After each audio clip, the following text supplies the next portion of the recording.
7:31. Yeah. Okay. All right, so we did that. Let's stand for the Pledge of Allegiance. I pledge allegiance to the flag of the United States of America and to the republic for which it stands, one nation, under God, indivisible, with liberty and justice for all. Okay. Agenda adjustments. I would like to suggest that we move 10C to, do we do it before or after the minutes? You can do it after that. Okay, so we'll do it after the minutes. Do we need a motion on that? Well, is that your past practice? Yes. Yeah. Then I would do So it. moved. Thank you. Second. Thank you. Any discussion? Seeing none, all in favor? Okay. Okay, so that brings us to the minutes. If everybody is okay with them as written, I'm looking for a motion to accept. So moved. Okay, Second. thank you. Any discussion? Seeing none, all in favor? Alrighty. Okay, now, 10C, under action items. The school calendar first read. So, I can't believe we're already here, talking about next year. It's pretty amazing, and this is typically the time of year where you start looking at your calendar for the next school year. And in your packet, you have a draft calendar. Got this from John, and I think you had Shelley prepare it, and I looked it over, and it's very similar to this year's calendar. We're going to kick off with staff in August, just teacher workshop days.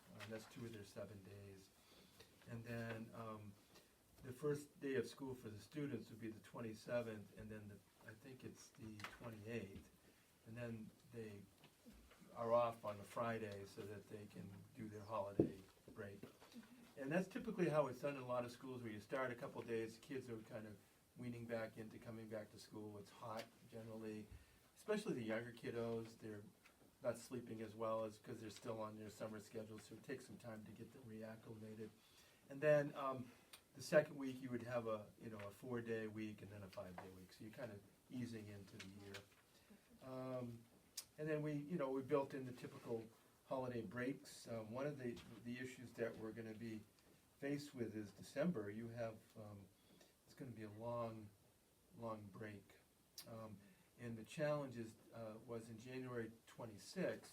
You come back for one day on a Friday, and we're feeling like that's probably a wasted day for kids.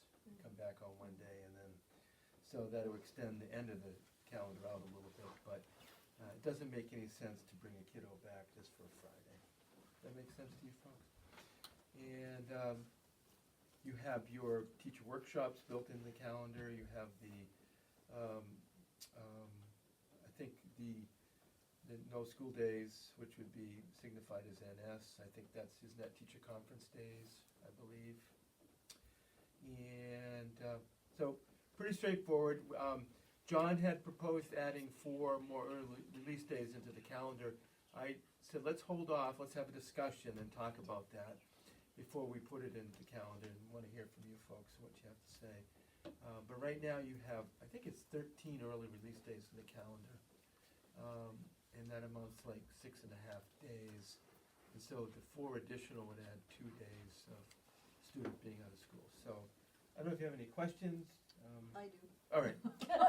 Sorry. So the no school days, what exactly are those? Because the reason why I ask is because I had asked a couple of years ago about how many teacher workshop days you guys get per calendar year. And you had mentioned 7. And then, now is that correct? There's 7, and according to the collective bargaining agreement, you have 175 student days and 7 extra days that staff work. So it's a total of 182 work days in a year for staff. Okay. Yeah, the calendar as presented has 5 teacher workshop Right. days. And then you've got the 2 no school days. So are The these, no school days are holidays, as far as I can recall. November. Right. now, are these Yeah, con, right, it's no, the day before Thanksgiving. John, you wanna explain that Yes. one? Yeah, so we have comp days Yeah, that's what I thought. for parent-teacher conference, That's what- because they're here 2 nights till 7 o'clock, so there's comp days built in for those 2 parent-teacher conferences. Oh, as well. So that's compensating them for the time that they were staying in late at night to accommodate parents' schedules or guardian schedules. So, like, I don't have a problem with the no school day, like right before Thanksgiving, Mhm. just because it's a short break, I don't have a problem with that. The one that I always question is the Friday right before April vacation, cause it's already a week off, so why are we taking the Friday prior? Yep, That's my so- question. Yep, so, what was happening, what was common practice, is they were getting a comp day at the end of the year, very end of the year after kids were gone, and it really wasn't a comp day. Because teachers were in the classroom anyways that day, so teachers weren't saying, hey, the kids are gone, I'm going home, for my comp day. They were in the classrooms getting them cleaned up so the building could get prepared for the summer. And so I felt that was not, it was kind of presented in a way that I thought was not very honest when it came to a comp day. And so I talked last year to Steve to put in the Friday before, and my thought was also, a lot of parents go somewhere on April break, and a lot of that Friday, there's a lot of kids missing because people are going on vacation, and so it just was kind of like a natural, to me, it was a good choice because people are going to Florida or wherever they're going on April break. Okay. Okay, so that explains that one. Yep. The only questions I have about some of the half-days is if we can try to move some of the half-days off of the weeks that it's already a 4-day week. Mhm.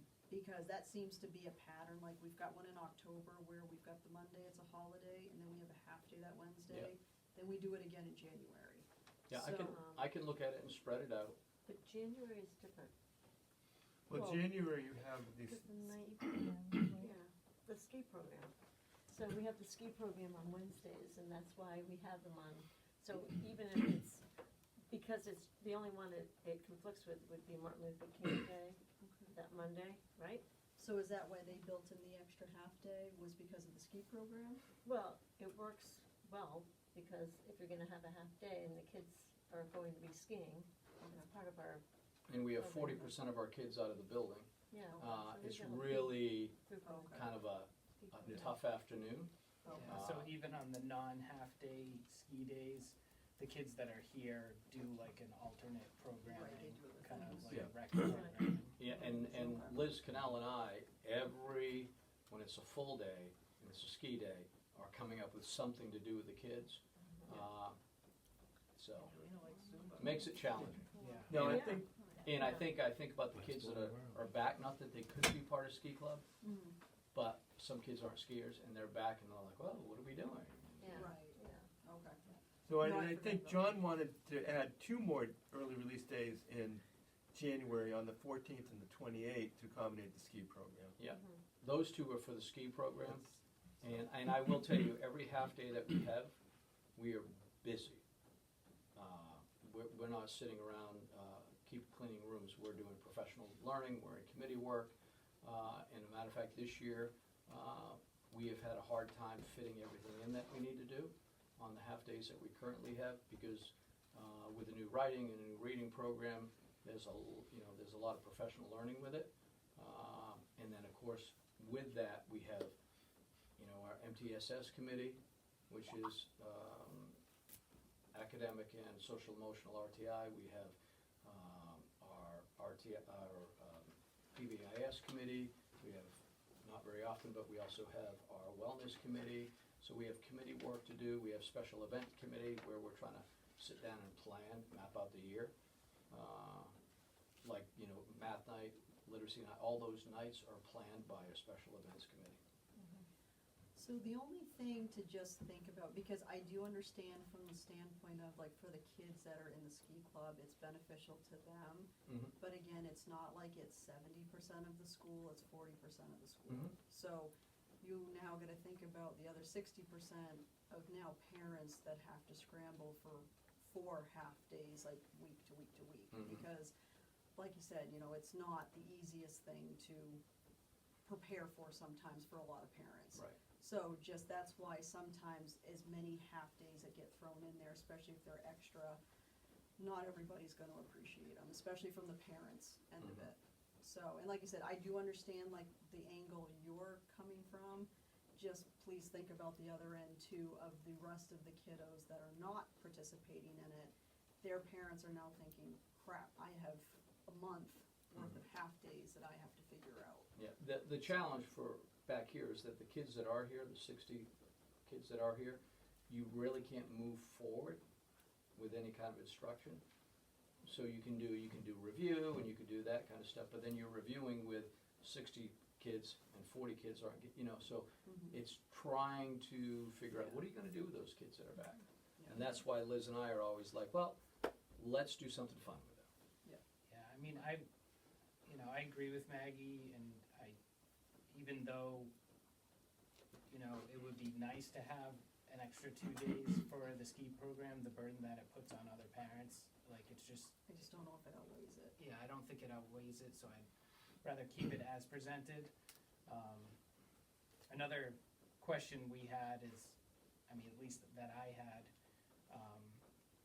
is the beginning of the school year also seems disjointed, where we go to school for 2 days, and then we take the Friday off, and then you get Labor Day off, and then kids are back on the Tuesday, it's like a soft start, and I understand the concept of that, but, I mean, I don't know. I'm probably the only one that would like to go old school and start school after Labor Day, but I'd rather just. Well, if you started school after Labor Day, then you would be pushing out one, It's the end of the two. school year. I Yeah, understand. no, I'm just saying, you'd be pushing out 2 days at the end, so your last day would be the 12th. I mean, I think it'd be interesting to Yeah. maybe poll parents, or, I don't know. Yeah, it wouldn't be a bad idea, because I think the middle school and high school, well, actually, no. I forget, yeah. Yeah, I don't know what, Actually, no, we I take it back. They do start after, because I think the kids that are new for orientation, like 6th and 9th, they're the only ones that go ahead of time, because it's orientation. Right. Everybody else goes after Labor Day. Oh, over at Lakes? I think so. Don't quote me on Okay. that, because No, no, I'm no. trying to remember what it was this past year, but. I mean, if you were to do that, and I hear what you're saying, so you could certainly have staff come in, on a Wednesday and a Thursday, those 2 days, and still get their orientation and whatnot. And then the kids would not start until September 2nd. And then, so we'd have to make up those 2 days, would put your last day of school on the 12th, which is a Friday. And then usually build in 5 snow days. You could go 15, 16, 17, 18. 19's a holiday, so you can't have that be a snow makeup day. I mean, the consideration, like, the only way that I would want to consider Yeah. that is if we pushed remote days, That's what I was so gonna that say. we wouldn't have those makeup days. Right, Well, you can go with go ahead, you can, Well, with the remote days, I don't know if you're on the Sebago community page at all. You I kind of. know, there's a protest. There's a protest.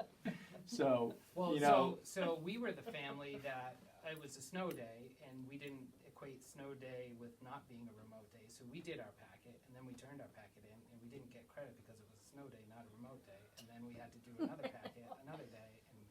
well, that can be cleaned up. No, I know, but it's Yeah, just, yeah. it's just like, whatever, it's just, Yeah. like, I think we should try to be consistent on those days. Yeah, I mean, you could push it out to the 12th and have, the 18th be, instead of the, let's see, 1, 2, 3, 4, 5, the 17th be your last day, you could have snow day. You could have it be the 18th and just make sure you're not, I believe in traditional snow days too. I think it's nice to have kids playing in the snow once in a while. 1 or 2 days, and then you get some time for remote as well. So, I mean, I mean, technically, we could put on the calendar that the last day, if you had 5 snow days, would be the 22nd. I don't think any teacher or family is gonna wanna hear that. No. But if we just said the last day is gonna be 18th, we just have to be mindful of the fact that we're gonna have to build in some remote days. And Lake Region started the 28th of August. They did. I'm looking at their schedule right now. This year. Yep. So they would have been the 28th and 29th and They had did that the Friday 28th off. and 29th and we're off the 30th. Yeah. So, Spend the whole- So they did the same thing, the elementary Yeah. school. Yeah. Okay. I mean, we could poll the parents, but you're gonna get a mixed bag, I think, because you're gonna have some parents who are gonna say, well, my kid's in high school, I want them all out of the house at the same time. No, You know, you're gonna get a, it's not a popular thing. it's not gonna be a, you know. Is there a reason why the 29th is a no school day? I think that's typically done to allow people just to take off for the Labor Day the weekend. long weekend. People get up to camps to close them down, Yeah. so, Take care. You know, the last hurrah, fireworks, and yeah. goodbye to summer love and stuff. Thank you, Maggie. No, it's fine. Appreciate it. Bye, Maggie. But, so can we talk, okay, so I mean, what I'm hearing is that there's no room right now for the 2 additional days on a Wednesday in January, we're just gonna keep it the same. And then you had to ask for 2 additional days, one in, I think, November, I think. If I was gonna ask for any additional days, it would be during ski club, because it's so challenging. Yeah, I mean, it's just really hard for the parents to like have every Wednesday in January be a half day. 'Cause But I then think if they you're- know about it, I mean, you're gonna know about it in No, I know. Well, and I will tell you, just so Whatever. you provide some perspective, when I'm in that line doing parent pickup, it's really grandparent pickup. No, like, that's what I'm saying, that's Yeah. the burden. Yeah. Yeah. Yep. It's like, thanks, Grandma, Right. every Wednesday for 5 consecutive Wednesdays. Right. Would it be possible for our rec director to come up with some enrichment programs for the afternoons for the kids that don't do the ski club? Well, I What's think we that? have them, we have enrichment He activities. does do the I've- ski program. Yeah, I asked Spice this year and they weren't able to do any of those full days. But you and Liz work something out. Liz and I do, yeah. Thank you, Liz. I mean, I think it's something that we should have further discussion on and maybe Yeah. think about things and maybe be ready to decide what we wanna do on the second read. Okay, this is the first read, so for Give now, some time to think about it. for now, do you want us to consider changing the start day or keep it the way it is? I mean, I guess keep it the way it is. Yeah. I don't even, Yeah. the more I did- think yeah. about it, like a Yeah. poll might not even help. I think it would be important to ask teachers too, Yeah, not just families. well, and I did share the calendar with Liz, I mean, you got it in the packet, I'm hoping you'll share it with your teachers and give me some feedback, with the teachers, I should say. I also Yeah. think we're Yeah. tied to Lake Region. When we do school, snow days, or, call school off, we go with Lake Region because we have the whole bus thing. Right. So I think we would be throwing a monkey wrench into the works, as much as I believe in starting school after Labor I Day know. too. Yeah. But because we're tied in with Lake Region, I think we should just, And Wendy's correct on that, when I'm dealing with transportation on Lake Region's late start Mondays, and there's any snow, what a mess. Yeah. yeah, Yeah. so I think, don't make it any harder. So what I'm hearing is John is pushing for the 2 extra days, in January, and that's something you'll have to think about, and the other 2 days you can kinda take off the table, and that's really that's your, Thing. can't live without it. And if you say no, I have a lot of tissues in the closet, but I'm hoping you agree. And I think trying to move the, like, October 15th, so it's not attached to Yeah. the 13th. Yeah, I can Yeah. shuffle that stuff. Put that on the 22nd or something. Yeah, that Yeah. that makes sense. Yeah, that's a good point. Well, I'm glad we had the discussion, I think, that's why we do it. That's And, right. and Liz, you can give me some feedback too, through your group, and, you also share it with the the ed techs as well, yeah, okay. I think I know the answer though. What teacher wants to start before Labor Day if the kiddos don't have to come until after Labor Day? Okay, are we done with that? Yes, We don't have to no vote action, on any no of action. that. Okay. Consent Yeah, just so you know, I put two things in under your consent agenda, just FYI stuff. If you wanna talk about anything, you can make a motion, take it off, but I started, SES enrollment, and I am trying to get more information from Lakes in terms of where their numbers are. I have a pretty good idea where we're at, but I wanted to give you a monthly update and see if there's a change from month to month, just to keep you in the loop. In terms of the enrollment, right now our enrollment for the month of February is 114. And I think we are no change over January. And then I also put in some minutes of committee meetings that were held on the 28th, minutes from the sixth grade committee meeting and then the operations committee meeting. And I've canceled both of those meetings, by the way, not the board meeting, but, not the committee meeting, but those two meetings canceled.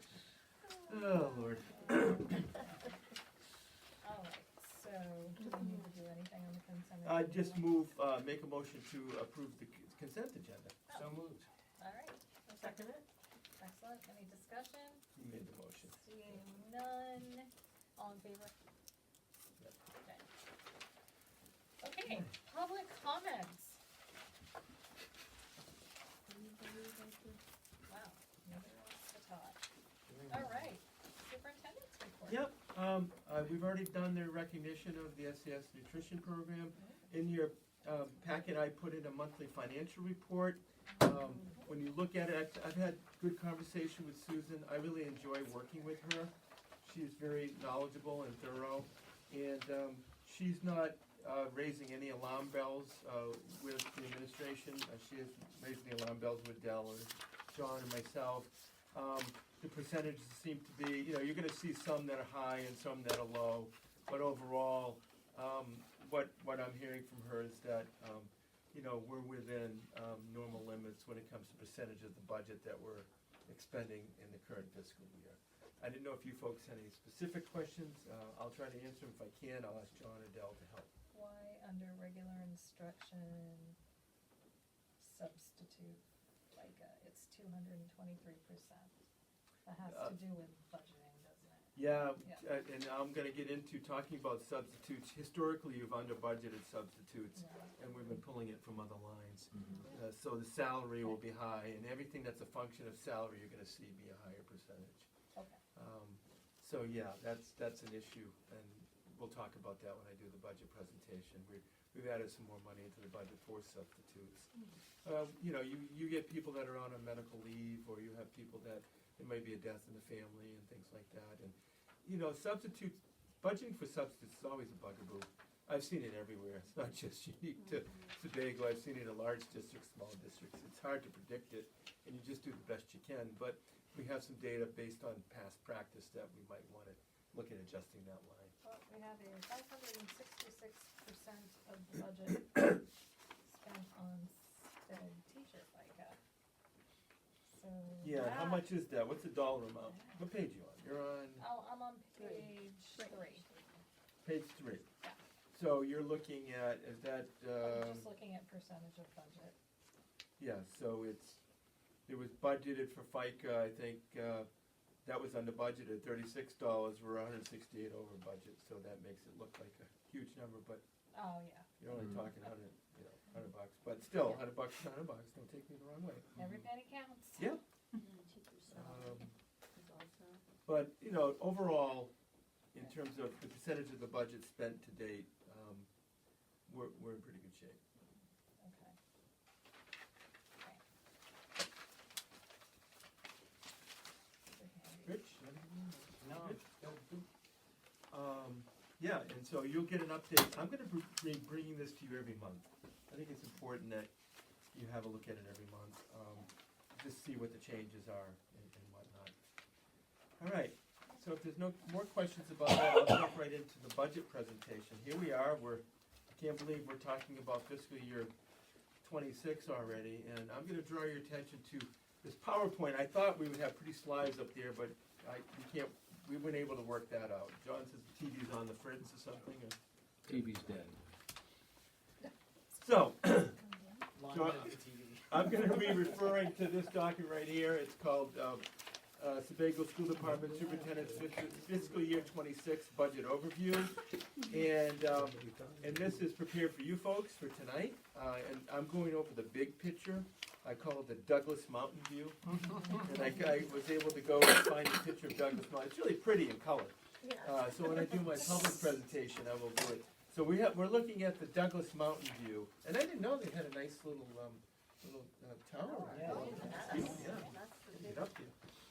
So this is the big picture. Typically when I do budgets, I just go over what I think are just FAQs, people ask me, and so I try to get out ahead of it. So I broke this page down into school personnel. I checked today with Kathy, and we have 26 full-time personnel, and this is everyone, and 10 part-time personnel. For example, you have part-time kitchen folks, or one particular person. Yeah. You have 3 employee unions, which we think is going to get down to 2, hopefully. In the teachers union, you have 9 dues-paying members. In the educational support union, there are 5. In non-teaching, there are 1. And so we're looking at hopefully combining the educational support and the non-teaching into a separate union. I did go through enrollment. Every year we use a October 1 count for enrollment, and so that's what I'm basing that off of. So in preschool, in SES preschool, pre-K to 5, that's a mistake. It should say preschool. It's 14 preschool students. And then in grades K through 5, you have 102 students. Lakes Region 6 to 8 is 49, and Lake Region 9 through 12 is 60 for a total of 225. Those are the numbers as of 10/1, and I will fix the preschool one. That's a mistake. Same way on the next column. What we're projecting, I talked to a bird that I have a lot of faith in. Her name's Shelley. She knows a lot of people in town. So I went to her and I said, "Hey Shelley, what do you know?" And right now we're projecting 14 preschoolers. We feel we'll hit the max on that. And then for K-5, 98 is a conservative estimate because invariably there are kids that move in. So it looks like we're down 4, but my guess is you probably remain flat. You have that every year, right, John? Where some people come in and We they get do, one or two. rentals, and so I put conservative next to that number, a conservative number. You're not going to change it. Lakes Region, we're projecting 49. It could go up, could go down, and then we have a high number of middle schoolers going into 8th graders going into freshman year, and so that number is going up by 4. So if you look at the delta from when we were, what we're projecting versus what you had on October 1st, the change is +4. That's what we see right now. Now, these numbers are subject to change, okay? So based on this snapshot, this moment in time, that's where we're at. Then I ran some numbers. Dell worked with me to run some numbers on current special education. We have, I don't want to get into such small numbers. We don't, you understand the confidentiality piece here, but I just wanted to give you, a high view of. We have 26 identified students in K through 5 out of 102. That's a 25%, tad over 25% of your population. It tends to go down as the kids get older, which tells me that maybe some things are going good at the middle school and kids don't need the services as much. I don't know. We'll see. In grades 6 through 8, there's 10 out of 49. That's 20.4%. And in grades 9 to 12, you have 8, which out of 60, which is 13%, which I think is low. And so your total is 19.55%, 44 identified students out of 225. We currently have 1 out-of-district placement, and we're projecting next year of having 1 out-of-district placement, which is a great number, actually, for you. It's a low number. It's an awesome number. I like that. Tells me that some good things going on here. All right, so the current total proposed budget, and I say current because it's going to be it's subject to change. Right now, the budget is at $5,225,038. I put an asterisk next to that number because due to contract negotiations, the number does not include salary increases for our union employees. Okay, And just wanted you to know, with negotiations, for every 50,000 increase to union salaries, the overall budget increases by approximately 1%. So if the total, is 100,000, then your budget's going to go up 2%. I just wanted to have that just out there for you to understand. But right now, the total dollar increase over last year is $183,585, which is about 3.64%. And once you get contracts, then you'll see the number most likely go up, and we'll go from there.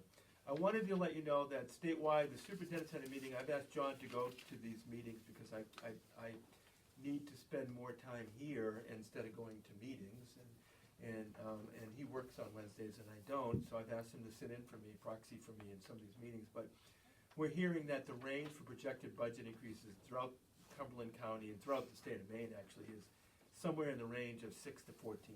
That's what you're going to be seeing for potential budget increases. So we're on the lower end at this point. So just want to let you know that. Please stop me if I'm talking too fast. Nope. And then I have a sheet here called major budget increases for fiscal year 26. Your biggest increase is in tuition. Okay, this really tells the story. Your regular education tuition in grades 6 through 12 is up $127,177. And that's 69% of the overall budget increase as of today.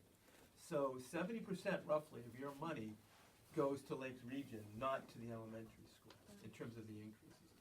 And I just broke down for you the current Lakes Region tuition rate. The current rate for K-8, which is considered elementary, is $13,258. The state average is $12,067, so they're above the state average. And then your projected Lakes Region tuition rate, and right now all we can do is kind of guess. I use 10% as a figure. Now it may not go that high, it may be less than that, but that's a 10% rate at $14,584. That would be the tuition rate. And then when you look at the high school, they have two different ways of looking at it. They have what's called an inflated rate, and then a number that they take, a non-inflated rate, that you divide the total number of students into your total appropriations, and whichever one's lower, the state charges you for. So in Lakes Region, the high school is right at the state average. They didn't use the inflated rate for Lakes, so they're right at the state average. Now, I factored in a 6% increase because of the inflated rate, just in case, as a worst-case scenario, and projected tuition would be at $15,459. Is all making sense to you folks? So your biggest challenge is tuition. Right, so is there, because Lake Region has an inflated rate of almost $1,000 per student, can we contest that, because that's not the. No, because it's in the contract. Is that so? Whoever Lakes Region had some good negotiators, and so so that's the challenge. And I know I've seen other districts lower than this. I mean, I have some backup information just by way of an example. Danelle and I were actually asking Lou to get some figures, and I mean, if you look at, it's like, Shakopee is around 8 to 9,000. What's their RSU number? They're 55. Yeah. So in Shakopee, their elementary rates, let's see, and they're under 55, right? Okay, I'm sorry. Their tuition rate is $9,247. So it's a heck of a lot lower than. So they're not even at the state rate. Right, they're below the state rate. Yeah, and actually, it's like, So I mean, I have the list here. I can send you all the rates. They're on. You can get it. It's public information. Yeah. we were trying to look at the rankings for the various schools as well, because US News puts that out, but when you go to their website, they only show you 1 through 54, and then the bottom half they just lump together in alphabetical order instead of in order. But some of the things you can take a look at is the student to teacher ratios, some of the resources that they have, things of that nature, so you can compare apples to oranges. So I mean, it's something to take a look at over time here as your contract begins to wane with Lakes Region. It gets to the point where can you afford to continue to pay that amount year after year after year? And the problem is, and I've seen this in other small districts that have their kids go to somewhere else for high school and middle school, you're constantly dealing with this huge increase at the 6-12 level, and you're trying to balance your budget on the backs of kids who are in preschool to 5. I hate to say that, No, but it's true. that's the reality. Right. And so that's what's sad and challenging for a small town like this. But at the end of our contract, which ends what, in 3 years? Yeah. Could we renegotiate with Lake Oh, yeah. Haven? So in Yeah. other words, that is You're gonna something that have we to could do in renegotiate with 3 them. years anyway, and we Right. could negotiate to something like the state rate. And I know there are other districts out there looking for students because of declining enrollments. Right. So I know Sockopee would be looking for tuitioning students in. I mean, we'd have to be armed with that information Right. when we do negotiate with Lakes Yeah. and have an option Definitely. to maybe go out. Yeah, and I will be digging into that contract very soon. I've been focused on the budget and Oh, sure. negotiations, Yeah. but I'll get into that. Good, thank you. All right, so I just want to show you that, and then other major budget increases for the elementary school. There's health insurance changes throughout the budget, and that amounts to $27,892 or 15%. That represents 50% of the budget increases. Reading and math books, $18,000. That represents about 10%. Increase the social worker from 3 to 4 days. And if you have questions about that, I'd ask John and Dell to speak to that because they see this person every single day. And I see her 2 days a week, and I know she's busy and she's doing a heck of a job. Oh, yeah.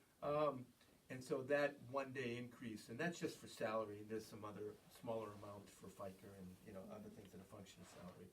Doesn't include health insurance because it's not, the person doesn't need a particular plan.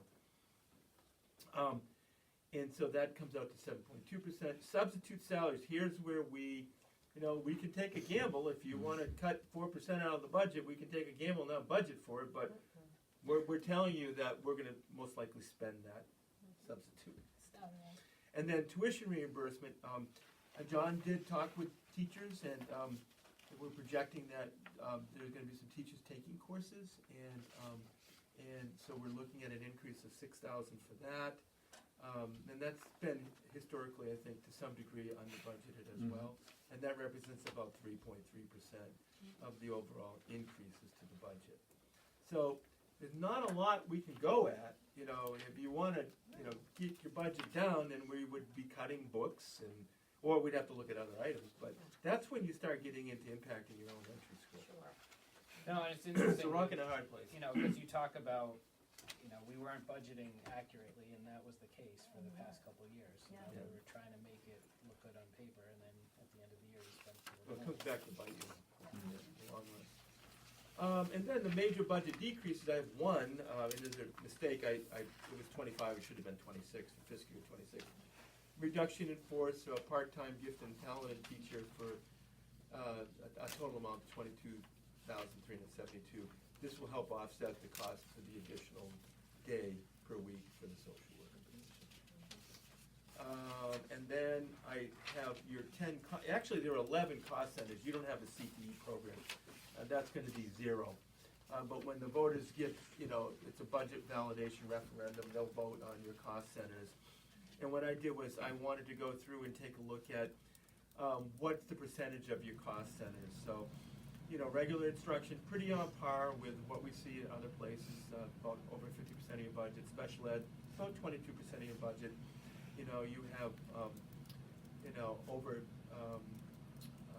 25% of your kids identified, so not too bad. They're doing a nice job here, Dell. Other instruction, and I'm trying to think what that is off the top of my head. That has to do with spacing out. I'll get to it, but it's this minimal amount of the budget. Student and staff support, that's about 3.59% of your budget. When you're looking at administration, you want to see it about around 4%. So your system administration, which would be the superintendent's office, is 3.82%.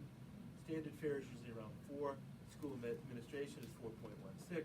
However, that also ties in transportation, I believe, to some degree in terms of salary.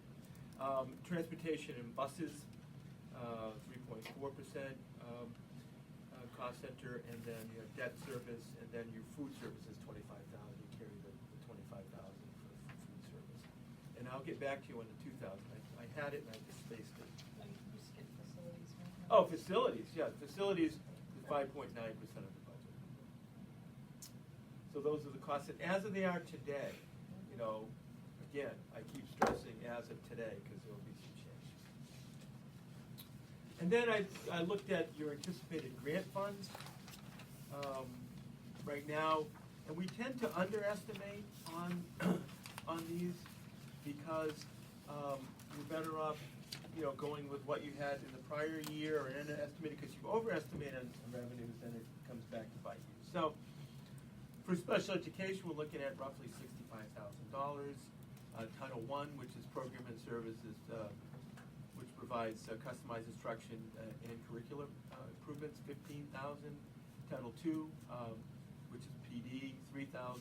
Title IV, which looks at enrichment activities, health, drug, and violence prevention, $10,000. REAP, which is known as the Rural Education Achievement Program. It's probably going to go up, but we're being conservative and estimating $5,000, and that's used for summer literacy. And then the totals of your grants would be $98,000. So I want to look at the revenue side as well. And then there's just a pie chart on the back that just shows, you know, where you're at in terms of another visual, in terms of the overall budget. So that, my friends, is the 6,000-foot view on where we're at. Yeah. Douglas Mountain view. Lynn, I had a question about the special education. I mean, 25% of the student population just seems like a large number, you know, whether we want to blame it on where we're at or how COVID has impacted us, things of that nature. I don't know, Dell, if you could provide a Douglas Mountain view of the various grades, because I'm assuming you're not gonna have 25% of each class involved with special education. I'm assuming that you'll have at least one or two classes where up to 40 or 50% of the student population is participating in that programming. And I'm just wondering, do we have enough staff that's able to attend to all of our students? We do. But our staff has increased. I mean, just over the past year, you know, we now have 5 full-time special ed techs. And that, you know, last year I believe we had 2.6, I think is, or, yeah. Yeah, I remember that number too. I'm looking at Liz because she was the 0.6. I'm sorry. So yeah, we've expanded, and a lot of that has to do with students who are receiving, students that were already identified before we received them. Some students we've brought back, 4 students from special purpose private schools.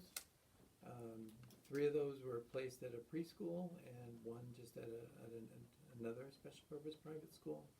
So, and of course, to do that, we have to have the supports in place to ensure that they can be successful in our public school. And that has gone really well. And I'm very proud of the staff here. And that includes everyone everyone in this building supports all of our students. I know Morgan goes out of her way to help with some of our students are pretty picky eaters, and trying to make sure that they're getting the nutrition that they need to have, and has actually helped us out with strategies and accommodations that way as well. But no, I think we're staffed based on what we have in front of us right now, and what I know is coming in from CDS, and the number of students that are, you know, moving on to either the Lake Region Middle School or another middle school. But I think we're staffed, well staffed right now with the student needs that are in front of us. Mm-hmm. So So those CDS stats are pretty much on par with like a 20 to 25%. When you, are you asking me if out of the 15 students coming into kindergarten, I mean, how you many? still have to do your assessments and whatnot. So. Yeah, well, so I think the reason I'm bringing up like those students that are already been identified, it's not like we're identifying an excessive amount of students. That it's more about just because we're such a small school, it doesn't take much to shift that percentage rate up. That's true. So that look, I mean, the state average is just over 20%. So we are above the state average for this one building. But not that far off. Yeah. No. And it's just being such a small school, it doesn't take a lot to skew that Yeah. relatively quickly. No, I just wanted to make sure we're at where we needed to be because in years past, I think we're barely scraping by. So No, I and appreciate that. and additional professional. I mean, you guys approved last year's budget.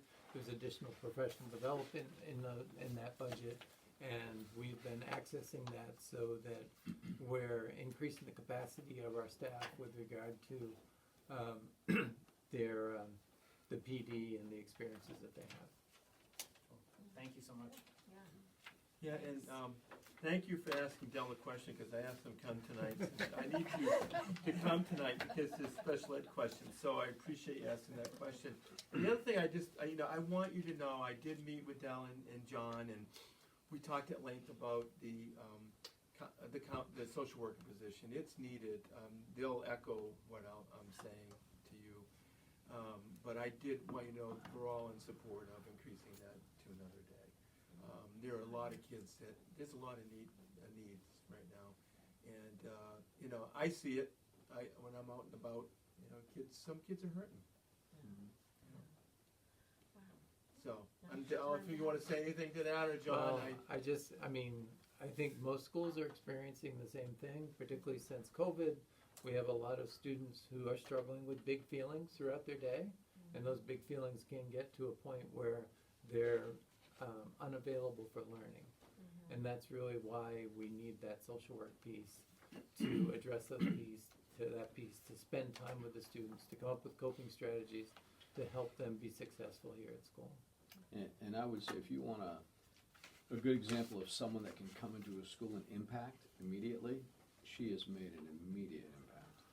And it's felt all the way across the school, from pre-K to 5. Agreed. We're very fortunate. Yeah, Yeah. you are. Yeah, we are. So do you have any other questions about the budget? Does that all make sense to No, you? I liked the simplification. Yeah, we can go through it line by line, but the reality is, those are your major areas. You can, Yeah. poke at it all you want, but that's the reality. You're really competing against tuition increases, Yeah. unfortunately. Good to know where it is, you Yeah. know? Right. Yeah. Yeah, we've never had this before, Wendy. And we had the numbers. I was just wondering, like, with the proposed grants. Yeah. Do we know if those are like, I know you said they might go up, but is there a possibility of them being? Yeah, REAP could go down. REAP has, in the past 2 years, historically been around 8+. Yeah. And that's how we were able to do the summer retreat for literacy last year. That may go back up to 8. It may. I don't know what's Yeah. going to be happening and what the fallout's going to be at the federal government level. That's why I kind of wanted to stay conservative on that, because it's hard to predict. I think the title funding, some of that's gone down. We're seeing that erode. So that's our crystal ball right now. That's the best guess we can see into the future, and I tend to be conservative on that. And Ms. Tuttle would say the same thing. You want to be conservative on your revenue estimates, because if you overestimate our revenues, then Yeah, I mean, you I get know problems. there's been lots of concern, but, it's like, the more you hear from the news that, no one wants to touch the IDEA grants and, states depend on that so much that, Yeah, and you don't There'd want be so states much going fallout. back regulating IDA. I used to teach a history of special education, and you don't want states regulating IDA. Anyway, IDEA Based on is Individuals with Disabilities Education Act for special ed. Yeah, you don't want that. Yeah, I could teach you some stuff about how kids were discriminated against by states, but anyway. All right, so that's that, unless you, okay, so. Any other we'll- questions? We'll keep moving on, I'll keep you updated, well, hopefully, I'm feeling really good about, and I think the negotiators are feeling good about, how things are going with the teachers union, and I'm really feeling positive. I'm hoping that, we'll get an agreement here shortly, and then we move right into negotiating with our support staffs, and I really would like to see that taken care of soon, so that we can really get out ahead of this and start promoting the budget. Okay. Great. John, Yeah, I don't have a lot. I don't see your chair over here. Yeah, I can join you. Join us. John was like, almost. No, I think people are probably saying, thank God that guy's not getting in front of the camera. But anyways, not a lot. This is that month that there's really not a lot going on. March and April, it starts picking up, but tomorrow is the last day of ski club. Yay. Boo. And they're going to spend a little bit later tomorrow because they have a pizza party going on up at the mountain. Next week starts Read Across America. So we have several guest local people coming in to read to kids, which is pretty exciting. Very willing to do it, which is nice. On March 7th, we have a Math for Me visit. Math for Me it's about inclusivity in math, kind of trying to get kids to think about math differently. So they're coming for a visit. That's a Friday. They'll spend the day going into classrooms, supporting teachers with math as well. Then we have on the 13th of March, we have our family math night, which Chris Bennett's putting together. That's going from 5 to 7. We will be serving red snappers and chips.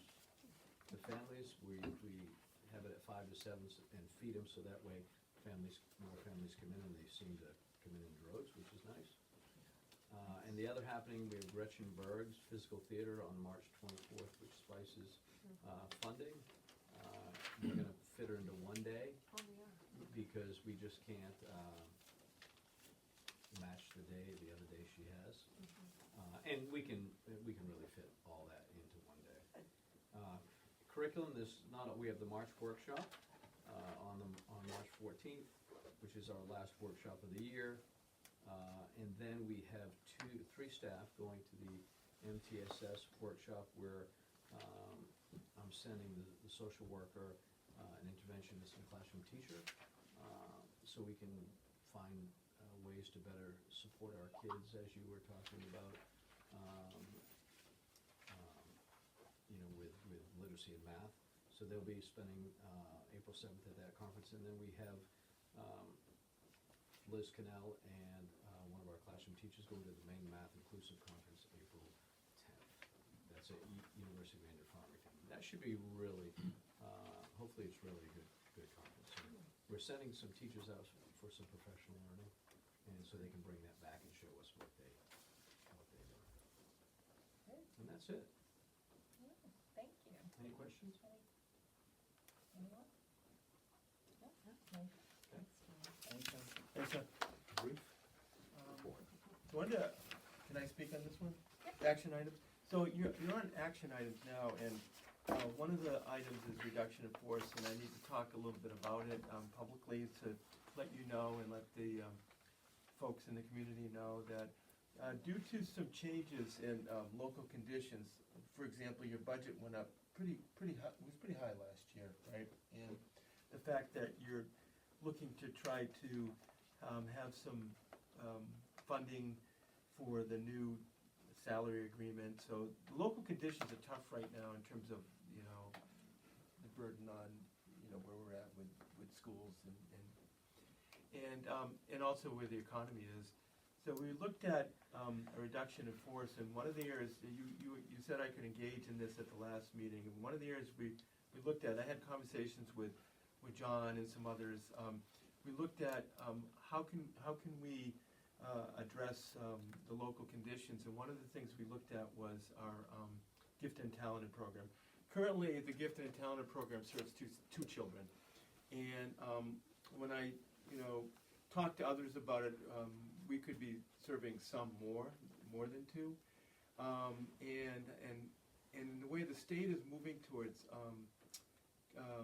accelerated learning for gifted and talented, it's called multi-tiered systems and supports. You've probably heard that before. They're moving towards, more of a team approach to providing some supports to our accelerated learners. And so I met with John and talked to some other folks, but how can we do a better job at this?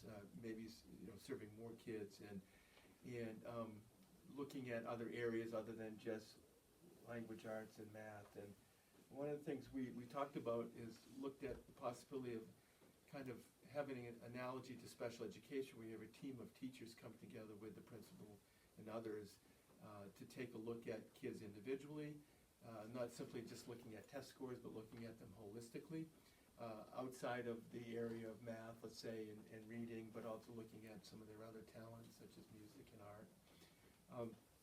And so having a team come together to really identify kids that would be considered accelerated learners.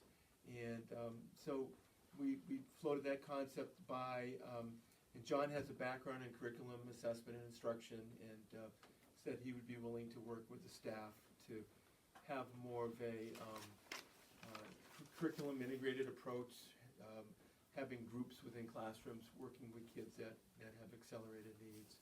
I don't know if you want to pipe in a little Yeah, bit, but and we do it with some kids already. We do a little cross grade level, and so if you have a student that's really strong in reading, or a student that's really strong in math, and these are just examples, and they're in third grade, we may place them in the fourth grade math class to kind of elevate them. This year, our fifth grade teacher has a student that spent the whole year last year in fifth grade math. And so what I did is I got her the resources she needed to do small group lessons in sixth grade math with him. And so now he's doing all the sixth grade math curriculum kind of as independent, but supported by the classroom team. So it's a lot about flexible groupings, moving kids around to meet them where they are. I think it's a better model because you can support more kids that way. Because you have cutoffs with gifted and talent. You have cutoffs that could be the difference of just 1 point across 3 different assessments, and we could just meet the needs of more kids that are kind of thirsting for a little bit more in the classroom. So. yeah, and I think this, we feel that going with a team approach makes a lot of sense, because I want to hear, we want to hear from what the teachers have to say about kids in the classroom, because kids, some kids may not do well on standardized tests, but they have a natural affinity for something, and you can't measure everything by a test. And I know early on in special ed that when special ed evolved over time, where you had to be identified in the past with a learning disability. In the past, we looked at discrepancies between chronological age, mental age, and language age, and a lot of decisions were made on test scores. And then the federal government, I don't know, maybe 10, 12 years ago, was saying, hey, you have to look at functional performance. How are kids doing in the classroom? Got to consider that. So I think it makes sense to have more of a team approach for our students, and we think we can do it better by going this route, and we think we can perhaps serve more students. So that's kind of the rationale behind it, if that makes sense to folks. Oh, that's it. Okay. So, So I look for some motions to kind of move this forward. Rich. Yeah, I have a couple motions to consider. The first motion being that I move pursuant to 20-A, the main revised statutes, section 13-201, to eliminate the part-time Sebago Elementary School gifted and talented teaching position at the end of the 2024-25 school year due to changes in local conditions. Do I have a motion? So we're looking for a second, that was the Yeah, motion. you made the motion, yeah. Second it. Okay. Any further discussion? Seeing none, all in favor?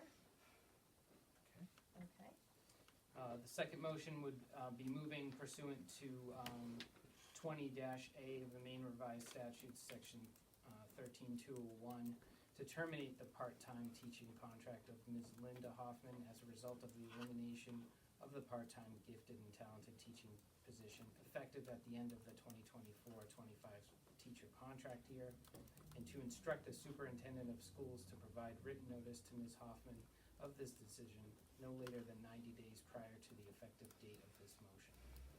Okay, looking for a second? Second. Okay.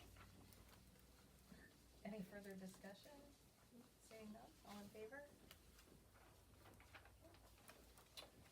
Okay, thank you, and we've already discussed the calendar. And, oh, I'm sorry, I skipped over reappointment of administrators. Yes. I want to place a nomination, to renominate, Mr. Lapierre, did I say that right? LaPerriere. Lapierre, John Lapierre, to the principal of Spagle Elementary School for the 25-26 school year. So I'm placing his name in nomination, and Oh, okay. I'd like to have him come back. I would move to approve the superintendent's recommendation to reappoint John LaPerriere to the position of full-time principal. You need a second? Yep, second? Okay. Any discussion? Seeing none, all in favor? All right, congratulations, John. Thank you, And John. I'd like to place in nomination Mr. Del Peavy as our special education administrator. And so I'm gonna nominate him to be your special education administrator for the 25-26 school year. Okay. So I'll move to approve the superintendent's recommendation to reappoint Del Peavy to the position of part-time director of student support services. Need a second? Second. Any discussion? Seeing none, all in favor? Thank you. Thank you, Del. Thank you. Del, Thanks. Yes. You're Thank stuck you, with John. me another year. though. stuck with each other. Del and John. So you work it out in the parking lot. We did the school calendar, and now I'll let you take over and policy. So, we have under 10D, policy second reads. EFC, school nutrition services, free school meals for all. EFE, competitive food sales, sales of foods in competition with the school nutrition program. And JE, student attendance. And thank you, Morgan, for bringing those policies forward as part of your review. Yes. So I'm looking for a motion to accept them as a second read. So I move to adopt policies EFC, EFE, and JE as presented by the chair. I second. Okay, any discussion? Seeing none, all in favor? Okay. Alrighty. Okay, we have nothing under discussion items for tonight. Do we have anything for items for future agendas? That should be added for a future meeting. Good mentor. Do we want to try to schedule the mentoring for some certain date? I don't, this was Chris's thing, and I'm not really even clear on what that Yeah, I program mean, I is. think it was, Does just anybody trying to have bring in kids information? from Lakes High Region school. to come in to mentor some of our kids. And it would probably help with the transitioning as well, but we can probably look into that a little further before we go down that road. So maybe reaching out to, like, having one or two people. Yeah, it'd be Working interesting on to see that, if like yeah. some of the other towns that participate in Lakes Region also do a mentoring program and try to model it, but, I think Kathy give a call over there and find out. you know. You know folks over there. there. Find out if they do that, yeah. You have to do it. If they don't do it, then, you know. Yeah, Right. But we could also, if not, then look locally, or yeah, at no, that's fine. our local kiddos here. Kathy, can you put just something like that in a minute so I remember to tell you to do that? It's getting late. Okay, information items. Our next meetings will be on March 25th. The grade 6 committee will be at 4, operations at 5, our workshop at 6, and Does that, We're that going to doesn't have- conflict with anything else? I don't think No, we're not negotiating that day, We're because gonna we're negotiating have- on the 18th. We're gonna have, an executive session, so do you wanna start our regular meeting at 6:30 so we can do the executive Sure, session first? yeah. That makes Okay. sense, yeah. Did you catch that one? On what date? 20? On the 25th. 25th? Yep. Our workshop will go from 6 to 6:30. At 6:30, the regular meeting will start. We're gonna start with the executive session. And Okay. while we're talking, if you don't mind, can I No, say go something?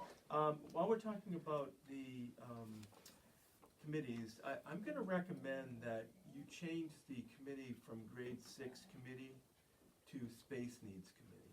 Space needs. So that way, you're looking at a more global way, you're looking at a lot of different possibilities rather than honing in on one. I know there was some discussion about whether or not we should call it K-8, call it, 6. If you just look at it from a space needs point of view, then I think that all could come into play. Does that make sense to you? You don't have to do it tonight. We don't have to vote on it, do we? No. I don't think I so. just wanna throw that out there, Change just the to, name. just go, Or facilities needs. whatever you wanna call it, yeah, facilities needs, or Yeah, I mean, I think at this point, Yeah. yeah, might as well. probably have a recommendation for the next meeting. We'll talk about it with the committee and see what the committee has to say, and then we'll have it on the agenda. Space needs is too close to Space Force for me. Yeah, okay, that's fine. Yeah, space needs. All right, thank you. Facilities committee.